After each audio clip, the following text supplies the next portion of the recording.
All right, so you know how much I love the spiritual seek. Yeah. Well, they have this article about Norse mythology. Oh, cool. And it's really fascinating. It goes way beyond just like the epic battles and, Thor and his hammer and all that. Mm-hmm. It's really a glimpse into how the ancient Scandinavians thought about the whole universe and like their values. Right. It's like looking at their worldview. Through these stories, you get to understand their beliefs and how they saw the world. Exactly. And the article starts by going way back, like way, way back, talking about how Norse mythology has its roots in something called Proto-Indo-European traditions. Yeah, that's always fascinating to me. I know. I didn't even really think about that before reading this article. It's amazing to think about. I mean, these stories we're talking about. Right. They actually share a common ancestor with beliefs from all over, ancient Greece and Rome, even India. I know, it's crazy. It really shows you how connected human cultures are, across huge distances and across time. That's honestly what blew me away, too. Yeah. Like when you read about Odin's thirst for knowledge, Oh, yeah. I immediately thought of like Shiva in Hinduism or Zeus in Greek mythology. Totally. It's like every culture has this archetype, Yeah. this like wise, powerful figure that wants to understand the universe. Yeah. And it's not just Odin. Think about Thor. Right. Protector god. Yeah, wielding his hammer. Yeah. Mjolnir. Against chaos. Yeah, like Indra in Hinduism. And these parallels, I think, really highlight how some things are just universal human concerns. Totally. Like the need to feel protected. Right. That battle between order and chaos. Yeah, it's almost like these ancient myths are like echoing each other across cultures and across time. Yeah, I love But it. here's a question for you. Okay. So for centuries, this was all oral tradition. Right. It was passed down by skalds, those poet historians. Mm. So how did these stories even stay intact, like without being written down? Well, think about folk music. Ooh. The same song can be played by a bunch of different artists, and it'll take on, different flavors depending on who's playing it. Right. The core melody is going to stay the same, Right. but there's room for variation, improvisation. Mythology, I think, worked in a similar way. Okay, so like a constant remix, Yeah, evolving over time. exactly. Okay, that actually explains why there are so many like different versions of the same myth. Right. And then, of course, you have the Viking Age, Oh, yeah. which was a huge period of cultural exchange. They were going everywhere. Right. Vikings weren't just raiders. They were traders and explorers. They were interacting with all these different cultures. Yeah. And they picked up bits and pieces from those cultures and kind of wove them into their own beliefs. Like that makes a lot of sense. Yeah. So the article mentions Baldur's death and resurrection, Yeah. which of course has those parallels to Christ's story. Mm-hmm. And it's just fascinating to see how those influences blended with existing Norse beliefs. Yeah. Like they weren't just replacing their beliefs. Right. They were incorporating new ideas. And even Valhalla. Yes. Valhalla, the warrior's afterlife, Yeah. has those hints of like Elysium from Greek mythology and heaven. Right. Exactly. So Norse mythology was like absorbing these different cultural influences, Yeah. but still keeping that distinct Scandinavian identity. Yeah, it wasn't simply copying. It was more like weaving those threads into their own unique tapestry. That's a great way to put it. Yeah. But then, of course, you have the arrival of Christianity around the 10th century Right. AD, and things changed dramatically. Big time. Huge culture clash. For sure. Pagan temples, repurposed rituals outlawed. Mm-hmm. It's honestly hard to believe that Norse mythology even survived at all. It's really a testament to the power of these stories Right. and beliefs because they didn't vanish overnight. They went underground, got woven into folk tales, Mm-hmm. and even influenced Christian holidays. Oh, yeah, that's right. Like, think about Yule, Uh-huh. the midwinter feast. That became associated with Christmas. It's amazing how those old traditions found a way to persist. Yeah. Like, even if they were disguised or adapted. Exactly. It reminds us that, cultural change, Right. it's rarely like a clean break. Yeah. It's more like layers building upon each other. But here's the thing that really surprised me. Okay. The article says that our understanding of Norse mythology today Yeah. was actually solidified by books Yeah. written after Christianity took hold. Oh, right. The Poetic Edda and the Prose Edda.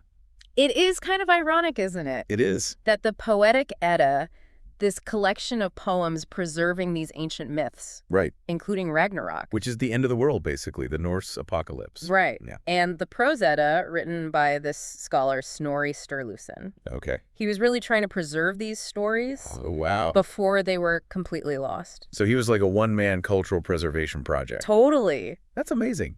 It makes you wonder how much we might have lost if it weren't for people like him. It's like those books are these precious time capsules. They are. Giving us a window into this whole belief system that might have otherwise vanished. Yeah. Totally. They're super valuable resources. But it is important to remember What's that? that they were written from a Christian perspective. Oh, right. So, it's like reading a history book written by the victors. Right. There's bound to be some bias. Sure. So we have to read them critically, Okay. understanding the context in which they were written. So we can't take everything at face value. Right? We need to look for those subtle clues. Exactly. Those hints of the original beliefs Yeah, that might be hiding beneath the surface. totally. But even with that potential bias, they capture some timeless themes. Like what? Fate versus free will, the cycle of creation and destruction, how humans fit into the natural order. That's what I find so compelling about mythology in general. It's not just about gods and monsters. It's about, reflecting on the human experience. Yeah, Our place in the universe. for sure. And Norse mythology. It does that in such a vivid It does. and imaginative way. For sure. Now, if you're ready for a truly mind-bending journey, Okay. let's talk about the Norse cosmos, Okay. because it's not just Earth. I'm intrigued. Imagine a giant ash tree Okay. holding up the entire universe. Wow. That's Yggdrasil, Yggdrasil. the world tree, Okay. and it connects 9 different realms, Sign realm. each one representing a different facet of existence. 9 realms. Okay, now we're talking. Right. So I'm trying to picture this. Yeah. This massive tree holding up the universe. Yeah. Okay, so tell me more about these realms. Well, each of Yggdrasil's 3 roots 3 roots. taps into a different well. Oh, well. So first you have Urar's well Okay. in Asgard, Asgard. the home of the Aesir gods. Mhm. This is where the Norns Oh, yeah, the North. decide everyone's destiny. Wow. Then you have Mimir's well in Jotunheim, Okay, Jotunheim. the land of the giants, Uh-huh. which holds the water of wisdom. Oh, wow, that's right.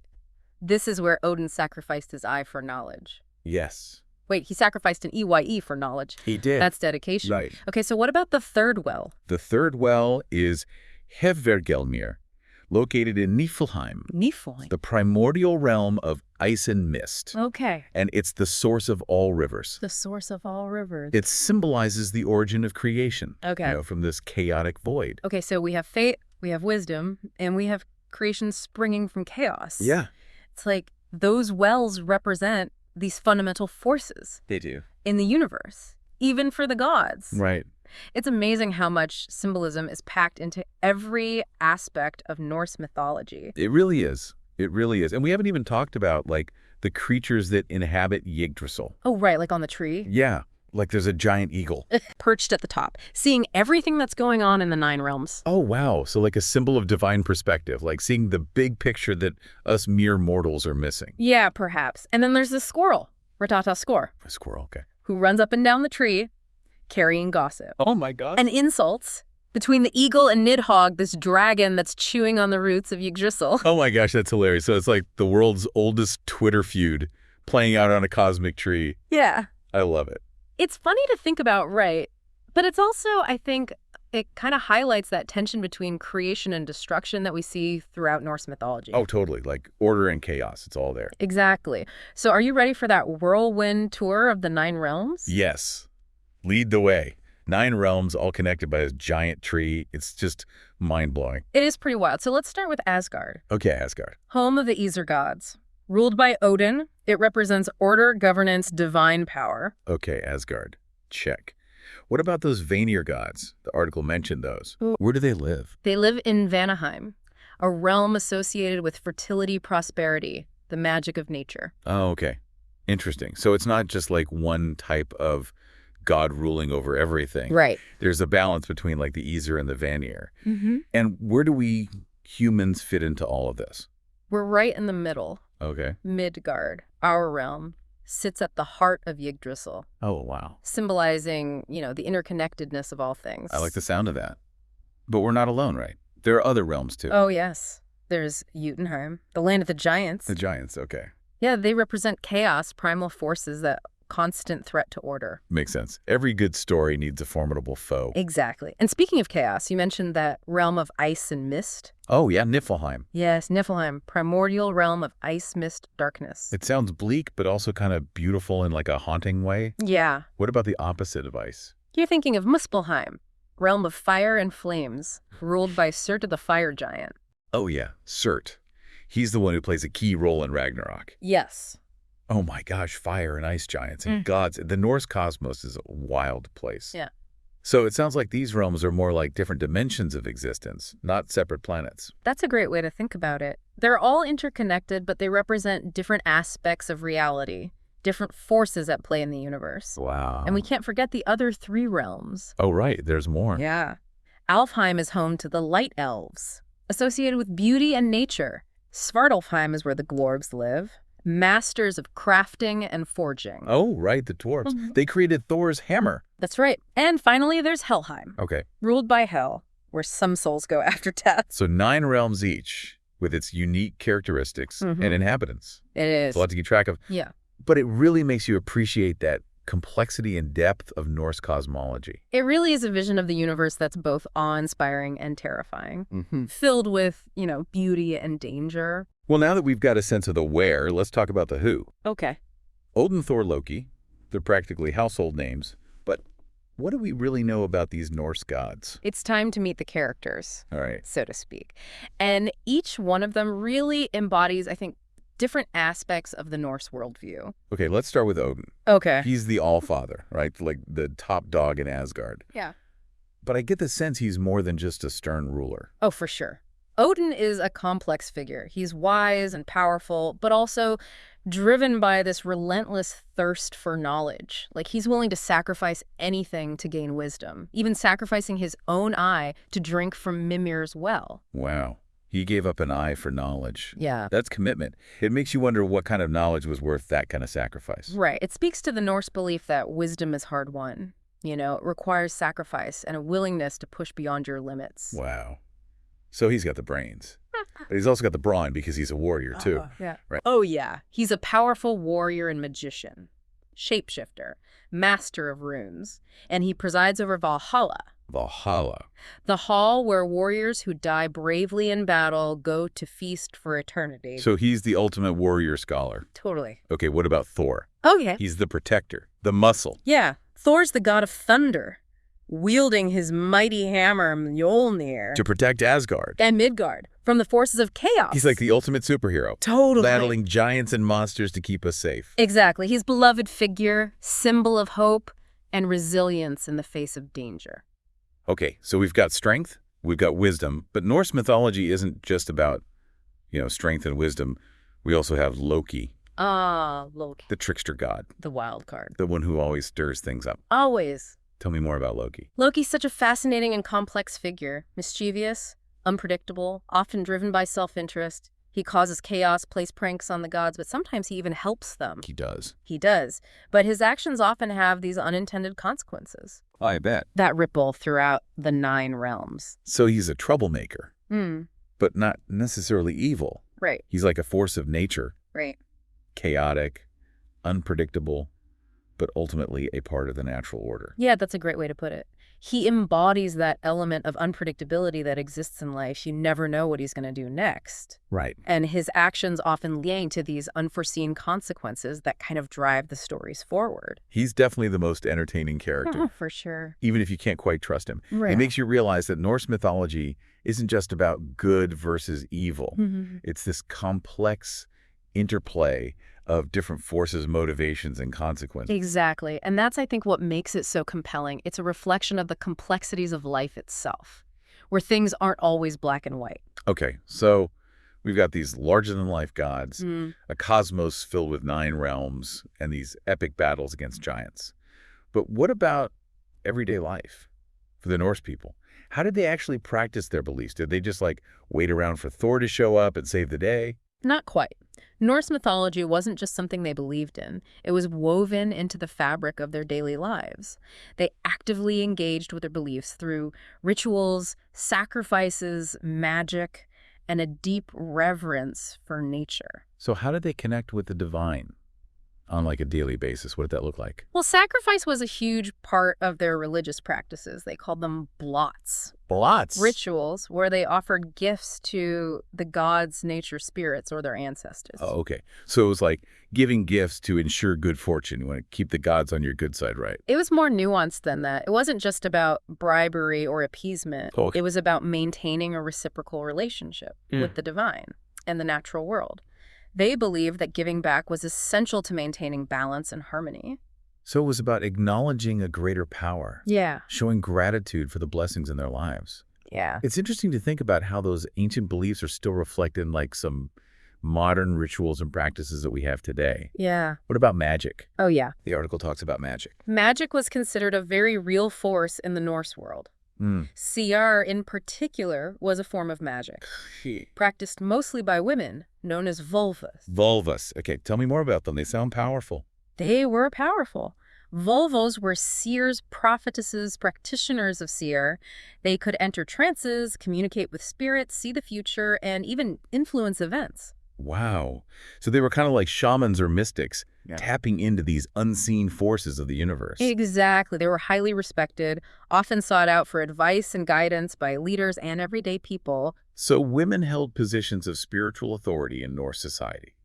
That's really interesting. It challenges, I think, the stereotypical image of Viking culture being solely dominated by warriors and chieftains. It does. The vulvas played a crucial role, acting as these intermediaries between the human and spirit worlds. And they weren't just interpreting the will of the gods. They were actively shaping events through seer. Yeah. That's pretty powerful. But magic wasn't the only way they interacted with the supernatural world, right? The article also mentions ancestor worship. Yes. Ancestor worship was deeply ingrained in Norse belief. They believed that the dead could still influence the lives of the living, and so they honored their ancestors through rituals and offerings. Makes you think about how many cultures around the world have similar traditions, honoring those who came before them. It's a universal thing, Yeah. this desire to connect with our roots and maintain a sense of continuity. Absolutely. Yeah. And in a world where life was often harsh and unpredictable, I imagine that connection to the past. Yeah. To those who had faced similar challenges. That must have been very comforting. Totally. What about runes? I know the article mentioned runes. They were more than just an alphabet. Right. Runes were magical symbols, each one imbued with a specific meaning and power. They used them for divination, inscription, and even as talismans for protection or luck. It's fascinating to think about the power they attributed to these symbols. They weren't just letters. They were keys to understanding and influencing the world around them. And that reverence for the power of symbols is something we see in many cultures throughout history. But perhaps the most profound aspect of Norse mythology is this deep connection to nature. Yeah. The article talks about how they saw the natural world as being filled with spirits, supernatural forces. The Landvetter. The Landvetter. These were spirits or guardians of specific places, Okay. like forests, mountains, rivers, even individual homesteads. Wow. They were believed to be powerful beings that could either help or hinder those who crossed their path. So it was important to respect the spirits of the land. Yes. You wouldn't want to like anger a mountain's spirit before you climbed it. Exactly. Respecting the Landvetter was crucial to ensuring good fortune Makes sense. and avoiding misfortune. So it really speaks to a worldview that saw the natural world as alive, Yeah. powerful, Mm-hmm. and deserving of respect. They understood that they were part of this delicate web of life. Yeah. And that their actions had consequences. It's a reminder that we're not separate from nature. We're a part of it. And that's a message that's maybe more relevant today than ever before. Absolutely. Norse mythology, with its reverence for nature, its emphasis on balance and reciprocity, it offers these valuable lessons for how we can live in greater harmony with the world around us. It's amazing how these ancient beliefs can still resonate with us today, offering insights into ourselves and our place in the universe. That's the power of myth. It transcends time and culture, speaks to something fundamental within the human experience. Okay, so we've covered a lot of ground here. The origins of Norse mythology, Yeah. the cosmology, The bond. the gods, everyday practices, their deep connection to nature. But what are the big ideas? What ties it all together? What are the key takeaways that the article highlights? One of the most prominent themes that runs throughout Norse mythology is this tension between fate and free will. The Norns, they weave the tapestry of destiny. But individuals still have the power to make choices and take actions that shape their lives. So it's not a purely deterministic worldview. There's room for agency. We can make choices that matter. Exactly. And it's a concept that resonates with many, philosophical and spiritual traditions.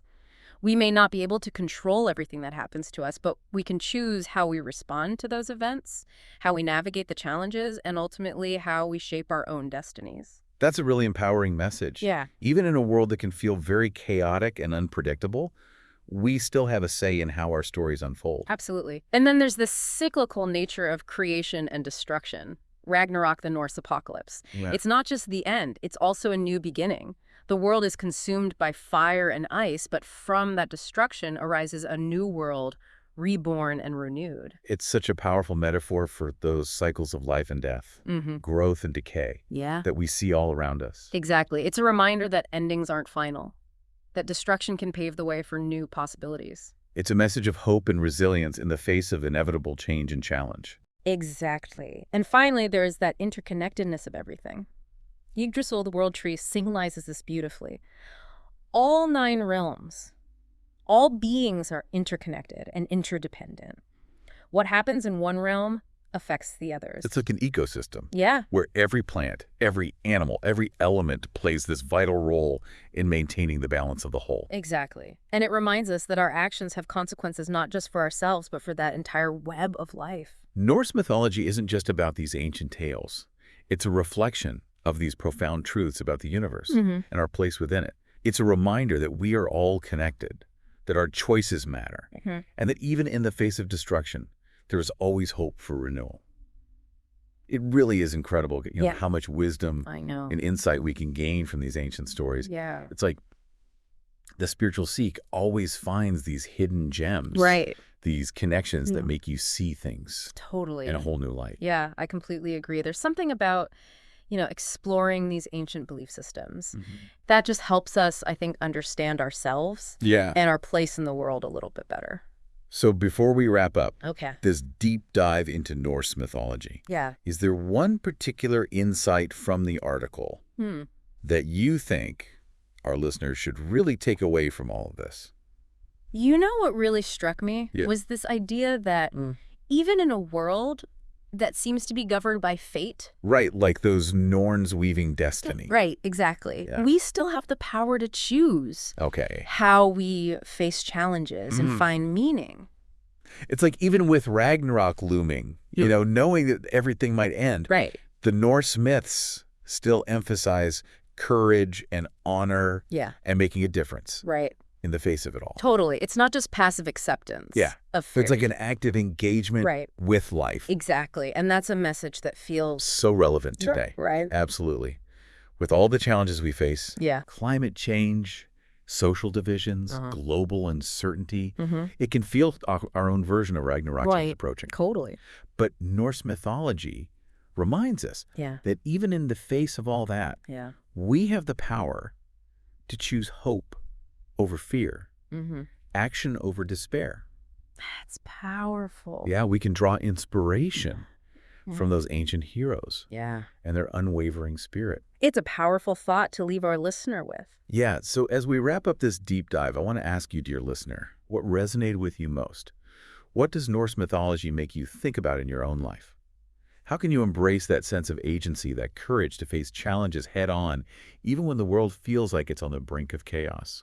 It's certainly something to ponder. We may not have to battle frost giants or fire demons, but we all have our own mountains to climb. Yes. And our own battles to fight. So until next time, keep seeking, keep exploring. Yeah. And remember, even in a world that sometimes feels like it's ending, Yeah. you have the power to write your own story. Beautifully said.